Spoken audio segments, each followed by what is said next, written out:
Friends ஒரு சம்பவம் சொல்லவா. ஒரு பாக்ஸர் இருந்தார். அவர் வெல்றதுக்கு யாருமே கிடையாது. அவர் அவ்வளோ பெரிய ஒரு வலிமை வாய்ந்தவர். அவருக்கு தோல்விங்கிறதே தெரியாது. அவரை யாராலுமே ஜெயிக்க முடியாது. ஸோ அப்படிப்பட்ட ஒரு பாக்ஸர் சில குத்துகள் குத்தினாலே எதிரிகளை வீழ்த்தி விடலாம். அப்படிப்பட்ட வலிமை அவரிடம் இருந்தது. ஸோ அப்படிப்பட்ட அவரை வீழ்த்துறதுக்காக எதிரிகள் பிளான் பண்ணுறாங்க. இவரை எப்படி நம்ம வீழ்த்தலாம் அப்படின்னு சொல்லி பிளான் பண்ணுறாங்க. எதுவுமே ஒர்க் அவுட் ஆக மாட்டேங்குது. நல்ல உடற்பயிற்சி, அதே போல் சரியான அளவு தூக்கம், நல்ல சாப்பாடு, இது எல்லாமே அவருடைய உடலை பேணிக்காததுனால அவர் வேறு எந்த வகையில் வீழ்த்தலாம் அப்படின்னு சொல்லி எதிரிகள்லாம் பிளான் பண்ணிக்கிட்டு இருக்கிறாங்க. அவரை கொண்டாலும் கூட அவர் வீரர்களுக்கெல்லாம் முன்மாதிரியா அப்படிங்கிற ஒரு பேசப்படுற அளவுக்கு அவர் ஆயிடுவார் அப்படின்னு சொல்லி அந்த முயற்சியும் கைவிட்டாங்க. ஸோ நெக்ஸ்ட் போதை பழக்கம் அப்படிங்கிற ஒரு கெட்ட பழக்கத்தை ஈடுபடுத்துகிற மாதிரி அவங்க என்ன பண்ணாங்கன்னா, அயல் நாட்டில் உள்ள போதை வஸ்துக்களை வரவழைச்சி ஆட்சி பரிசீலிக்கலாம் அப்படின்னு அதுகளை கொண்டு கொடுக்க வராங்க. ஆனால் அவங்களுக்கு முன்னாடி அவர் என்ன பண்ணுறாரு, அது எல்லாத்தையுமே உடைச்சி போட்டு அவங்கள அவமானப்படுத்தி அனுப்பிட்டாரு. நெக்ஸ்ட் அவங்க என்ன பண்ணலாம் அப்படின்னு சொல்லி முடிவு எடுக்கிறாங்க. ஒரு எப்படியாவது வீழ்த்தன்மை அப்படின்னு சொல்லி அவங்க எல்லாரும் தீர்மானம் எடுக்கிறாங்க. கடைசியில் அவங்க ஒரு முடிவுக்கு வர்றாங்க.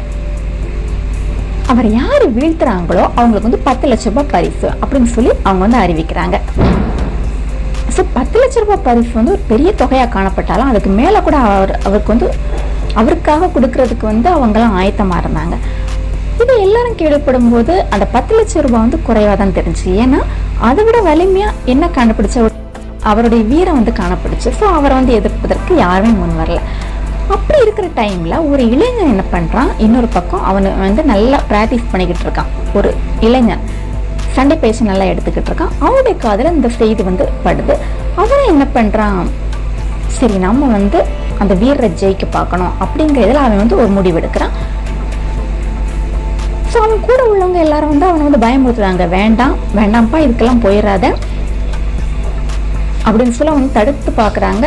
இல்லை, அவரை நான் மேற்கொள்வேன், அவரை நான் கண்டிப்பாக அவரை நான் ஜெயிப்பேன் அப்படின்னு தீர்மானம் பண்ணிட்டான். ஸோ இது எல்லாருக்கும் தெரிய வருது. இந்த வீரருடைய காதுக்கும் போகுது. ஓகே அப்படின்னு சொல்லி 2 பேரும் தயாராகிறாங்க. போட்டி நாள் வந்தது. அந்த இளைஞன் என்ன பண்ணுறான், அவனுடைய ஃப்ரெண்ட்ஸ்கள்கிட்ட எனக்கு நீங்கள் சில உதவிகளை செஞ்சாகணும் அப்படின்னு சொல்லி சொல்கிறான். ஸோ அந்த நண்பர்கள்லாம் என்ன பண்ணுறாங்க, சரி அவர் சொல்கிறது அவங்களுக்கு புரியலைனாலும் ஓகே நாங்கள் உதவுறோம் அப்படின்னு சொல்லி உதவுறதுக்கு முன் வர்றாங்க.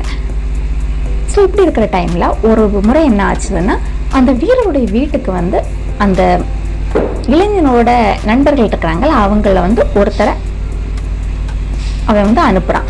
எப்படின்னா கையில் பழத்தட்டுகளோடு கொண்டு போய் அவருக்கு பரிசீலிக்கிறதுக்காக சொல்லி அனுப்புகிறான். அவங்க கொண்டு போய் கொடுக்குறாங்க.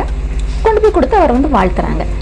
ஸோ வாழ்த்திட்டு அவரும் தாங்க நன்றி அப்படின்னு சொல்லி அவர் வாங்கிக்கிட்டாரு.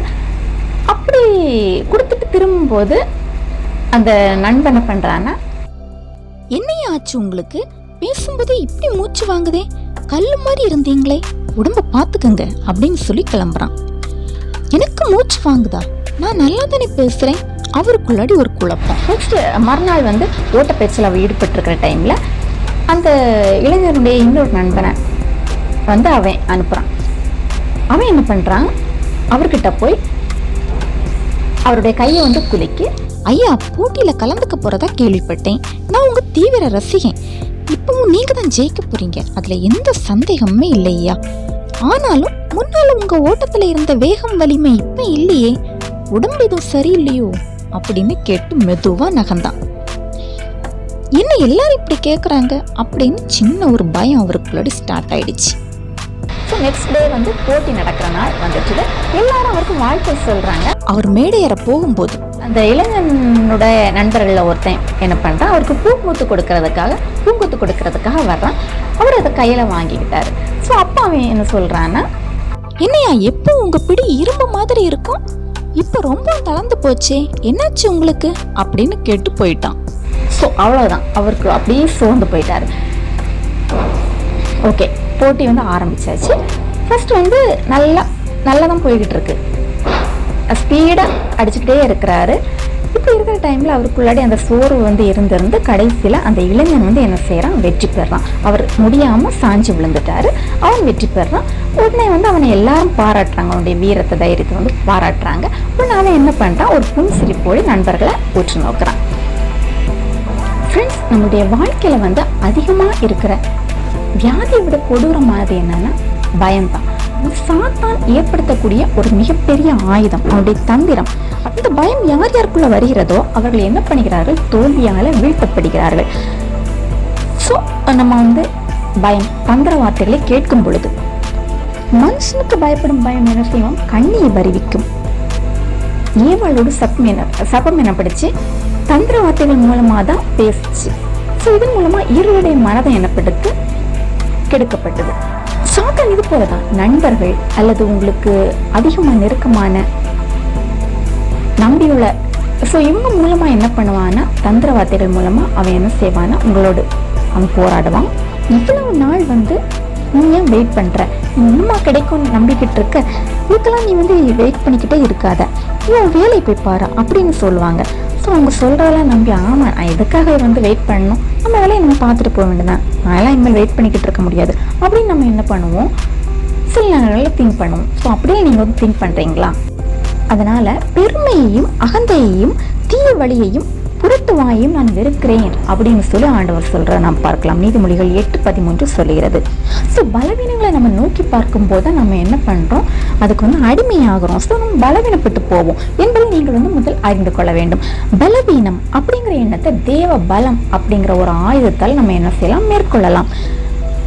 சர்வ வல்லமைக்கும் தேவனானவர் தான் யாரு, நம்முடைய ஆண்டவராகிய இரட்சகர்.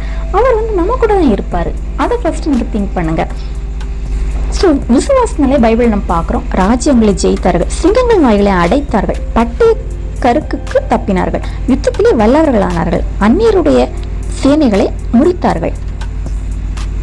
பெண் இருக்குது. இந்த பெண்ணை நான் பார்க்கும்போது மொபைல் என்னது எனக்கு அவுட் ஆஃப் த ஃபோக்கஸில் இருக்குது. இப்போ நான் மொபைலை பார்த்தீங்கன்னா இந்த பெண் என்னது எனக்கு வந்து அவுட் ஆஃப் த ஃபோக்கஸ் ஆயிரும். ஸோ இதே போல் தான் ஃப்ரெண்ட்ஸ், நமக்குள்ள ப்ராப்ளம்ஸ், டிஸ்டர்பன்சஸ், அதே போல் நம்ம யாராவது ஹேட் பண்ணியிருந்தாலோ அல்லது இன்சல்ட் பண்ணியிருந்தாலோ இது எல்லாமே உங்களுக்கு என்னது அவுட் ஆஃப் த ஃபோக்கஸில் மாறிடும். Don't even care about others think about you, say about you. So அதான் ஆண்டவர் கேட்குறாரு, நான் பிதாவானால் என்னுடைய கனம் எங்கே, நான் எஜமானால் எனக்கு பயப்படும் பயம் எங்கே அப்படின்னு சொல்லி ஆண்டவர் கேட்குறாரு. கர்த்தருடைய வீரன் என்ன பண்ணுவானா, அவருக்கு பயந்தவர்களை சூழ பாளையம் இறங்கி அவர்களை விடுவிக்கிறார் அப்படின்னு சொல்லி நம்ம பார்க்கலாம். ஸோ நாம வந்து அவருக்குள்ளாடி இருக்கும்போது அவருக்குள்ள இருக்கிற ஜீவன், ஜெயம், அடியாமை, நித்திய ஜீவன், நீதி, பரிசுத்தம், பிளஸ்ஸிங்ஸ், தெய்வீக சுகம், இவை எல்லாமே இந்த ஐஸ்வர்யம் இது எல்லாமே வந்து நமக்குள்ளாடி தான் இருக்குது. இவை எல்லாமே என்ன ஆகும்னா கிருபை, அதே போல மகிமை, வசனங்கள், வரங்கள், சர்வாயுத வர்க்கம் அப்படின்லாம் சொல்லுவோம்ல, இந்த ஆவியின் கனி, வசனம், வரங்கள், அபிஷேகம் ஆகிய ஆவியாகிய இருதயத்தில் என்ன செய்யப்பட்டுள்ளது, வைக்கப்பட்டுள்ளது நமக்காக. தென் why you are fear like this, நீங்க யார் என்பது முதல்ல வந்து அறிந்து கொள்ள வேண்டும். who you are அப்படி நம்ம அறியும் பொழுது நம்ம என்ன செய்யப்பட மாட்டோம், ஏமாற்றப்பட மாட்டோம். விசுவாசிக்கும் பொழுதுதான் நம்ம என்ன செய்ய முடியும், அதை நம்முடையதாக்கி கொள்ள முடியும். அவாய்ட் பண்ணும்போது என்ன ஆயிரும், ஓடிரும் எல்லாமே. ஸோ பைபிளில் என்ன வசனம் அழகா சொல்லப்பட்டிருக்கு, பிசாசுக்கு எதிர்த்து நில்லுங்கள் அப்பொழுது அவன் உங்களை விட்டு ஓடி போவான் என்று. ஸோ அவனுக்கு நம்ம வந்து என்ன பண்ணணுமா, எதிர்த்து நிற்கணுமா. அவரை அறிந்தவர்களாக பொல்லாங்கனை ஜெயித்தார்கள், பலவானான் தேவன் சொன்னார் அப்படின்னு சொல்லி நாம வந்து ஒரு சூப்பரான ஒரு ரிலிக்ஸ் வந்து கேள்விப்பட்டிருப்போம். ஆண்டவரை சொல்லியிருக்கிறாரு, ஆத்மாவை கொல்ல வல்லவர்களாயிராமல் சரீரத்தை மாத்திரம் கொல்லுகிறவர்களுக்கு நீங்கள் பயப்பட வேண்டாம். நீங்கள் யார் யாருக்கு பயப்பட வேண்டுமா, அதன் பின்பு அதிகமாக ஒன்றும் செய்ய திராணி இல்லாதவர்களுக்கு நீங்கள் பயப்பட வேண்டாம். ஆத்மாவையும் சரீரத்தையும் நரகத்திலே அடிக்க வல்லவரைக்கு நீங்கள் பயப்படுங்கள் அப்படின்னு சொல்லி வேதம் சொல்லுது. உமக்கு பயந்தவர்களுக்கும் மனுபுத்தருக்கு முன்பாக உண்மை நம்புகிறவர்களுக்கும் நீர் உண்டு பண்ணி வைத்திருக்கிற உம்முடைய நன்மை எவ்வளவு பெரிதா இருக்கிறது அப்படின்னு சொல்லி தாவீது சொல்றதை நாம் கேட்டிருக்கிறோம். ஸோ கர்த்தருடைய ரகசியம் எங்க இருக்குமா, அவருக்கு பயந்தவர்களிடத்துல தான் இருக்கிறது. அவர் தமக்கு பயந்தவர்களுடைய மன விருப்பத்தின்படி செய்து அவர்களுடைய கூப்பிடலை கேட்டு அவர்களை ரட்சிப்பார் என்று நாம் பார்க்கலாம். உங்களை வந்து யாராலுமே தோற்கடிக்க முடியாது. ஸோ பைபிளில் என்ன வசனம் கூறப்பட்டுள்ளது? குதிரை யுத்த நாளுக்கு ஆயத்தமாக்கப்படும், ஜெயமோ கர்த்தரால் வரும் என்று. ஸோ ஓகே ஃப்ரெண்ட்ஸ், இந்த சம்பவம் உங்களுக்கு கண்டிப்பாக பிடிச்சிருக்கணும்னு நான் நினைக்கிறேன். மீண்டும் ஒரு சூப்பரான சம்பவத்தோடு உங்கள் எல்லாரும் பண்ணேன். And this is Jasmine Janu.